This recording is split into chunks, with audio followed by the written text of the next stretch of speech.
The mobile information bar on Squarespace is so useful. It's going to show your, well, if you want, it's going to show your email, your phone, your business address, and your business hours. And this is super useful for basically all businesses. And yet not many seem to take advantage of it. So I'm going to show you how to actually add all your business information and then how to display that on the mobile information bar. What we want to do is go into settings, and then we want to go down to the quite aptly named mobile information bar. Now we click this, and then what we have to do is click on either light or dark. This is complete personal preference. I'm just going to go with light, and then you can see that we're prompted with these details here. So we'll save this, and then we'll go to where we have to add the details, which is settings and business information. So what we'll do is we'll plug in the phone number, contact email, a physical location, and then we'll plug in the business hours as well. So I'll do that now, and then we'll come back when I'm done. Okay, so all of this is plugged in. Just a quick note on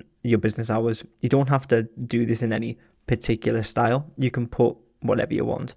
So I've just put all day. Not that I work all day, but you can stick that in.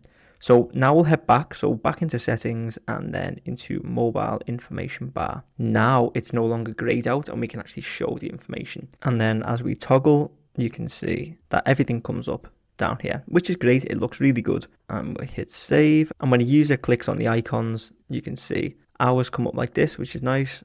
The map comes up like this. Phone number is going to call you straight away. So it's going to try and start a call. And email is going to do the same. It's going to open up the email app on your phone, or it's going to open up emails on your computer. I'm not a massive fan of the way this works. That's just how it works. So can't do anything about that, can I? Then if you want to just test out dark, you can try that too. One thing to note as well, I got into this through settings. You can do it another way as well. So Squarespace has just changed the menu layout. So if we go into website and we scroll down, and then go into website tools, we can get access to the mobile information bar here as well.